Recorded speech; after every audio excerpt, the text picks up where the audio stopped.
A question I constantly hear is, when should I give up? Should I give up dance? I'm not earning any money. What can I do? And to me, these all come under the umbrella of knowing when to stop and when not to stop, because in truth, it's not for a third party to tell you when you should give up dance. That's something that is your passion, it's your soul, it's your craft. It's a bit like going to a bank. They give you informed information and you make a decision based off that. But you have to live with the decision you make. So in 5 years' time or 10 years' time, and you've made that decision, you can't go, oh, I wish I never listened to that person. You have to be the person who has to make that decision. So I'm going to give you a few tips and pointers, and based on all of that, it might help you, it might not, it might make you even more confused. But it may help you realize, okay, I could do more of this or less of that. Or it might even make you realize, do you know what, this isn't for me and I just want to change in direction, you know? Everybody has a different journey. So take what you want and leave what you don't, as I always say. I was at an audition about 2-3 weeks ago, and this guy came up to me and he was really angry and his hands was going, and you need to tell me this, and I basically said to him, if you wait, I'll speak to you afterwards, because I had about another 20 groups. And I then said to him, and in that time you can calm down, because I'm not the one for the arm swinging, like I'm not the one at all. But I knew it was frustration because he wants it so badly. He wasn't being rude, and he's not crazy to be rude to me. So I spoke to him afterwards. He waited like an hour and a half, and we sat down for like 5-10 minutes, and I just said to him, was you the best in your group? Was you the best in this whole audition, everyone who's been in this audition today? Do you go to classes? And he said, yeah. And I was like, are you the best in your class every time? Are you the best performer? Are you the best person with the technique? Are you nailing it? And he was like, well, and I went, you don't have to answer any of these questions. This is something for you to think about for afterwards. Pen and paper. Love pen and paper, me. Love pen and paper. I was like, this is something to think about afterwards. You need to be thinking, if I can answer yes to everyone, I'm the best in the class, the best in all the auditions, the best in all the best in my groups, then I'm booking work. There is no if, buts, or maybe. If you were the best, they would have took you, they would have had you, the contracts be sent out, you're working consistently. You've got work to do, clearly, yeah? And if you can answer that, then you don't even need me in your life to answer that, because you've answered that yourself.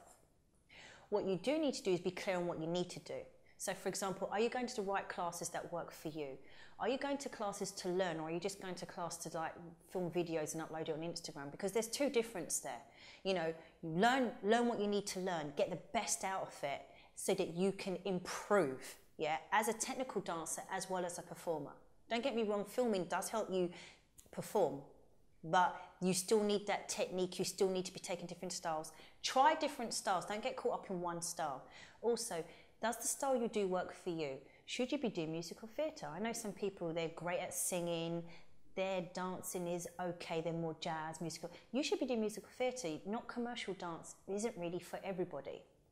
Commercial work does pay more, but you have more consistency with musical theatre, you get a regular paycheck, it's longer checks. Do what works for your style of dance. Don't go for the fashion. Does your style work for you? Does your haircut work for you? Your dress style, everything. Are you basing everything on what works for you, who you are, not works for Sarah down the road, who's slightly like you, or Jessica down the road, who, you know, everyone says, oh, it's you or Jessica. You're not her. You're still individually unique. Your fingerprint says it, yeah? So what works for you? Are you in the right style? Make sure all your media is up to date, your CV, your resume, your show reel. Make sure your websites are up to date. If you don't have a website, you can use all these free talent directories, Instagram. But make sure your social media is, private life is separate to your work life. There's so many people now who are on this whole new age art modeling. And as a performer, they're quite a straight, dry lace performer. And I'm like, oh wow, I didn't even think you had that in you, to just be picture in picture with just a bunch of flowers covering up parts, you know, very artistic. However, it might not be necessarily needed for what you do as a performer. Open up a new page and keep that as your artistic modeling, and keep this page as your work page. You could be doing acting. A lot of performers are actors now. You could be a model. A lot of models now are a lot shorter than before. They're not the traditional 5'8", 5'9".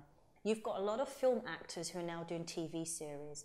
A lot of singers who are now doing musical theatres. A lot of reality TV stars who are presenting. Everything's changed. You've got to move with the times. You've got to be very diverse. You've got to be very knowledgeable in everything so that you can actually open up any doors. But you're also living in a time where you can create what you need to be and make yourself a star. You know, there's so many opportunities. Get an agent. Get an agent or a manager. Sometimes they open auditions once a year. Be consistent, be persistent, and get an agent and get a manager. Also, if you need to get some work, create it. Make some films, short films, get a videographer, a photographer, a stylist, makeup artist, share the media, then you've got some stuff for your show reel. Lastly, if you're worried about money, because no one can live on fresh air, get part-time work. Work in a bar, do extra work, promotional work. You need work which is flexible because castings are last minute. Regular work, sometimes you're so caught up in your diary, you then get pushed out and you're not able to go to classes, you're not able to go out to auditions. So before you know it, 6 months has gone by and you haven't even done any work for you and you're just a temp or something in some shop. Know what you want to do, be flexible. Yes, no one wants to do bar work. I personally don't want to do or haven't done any of that kind of stuff. But if you need to eat and you need to be providing money for your outfits and your costumes, then do what you need to do, because soon you will be working, and once you're working you'll never look back. Believe in yourself is probably the last thing. Have confidence and believe in yourself.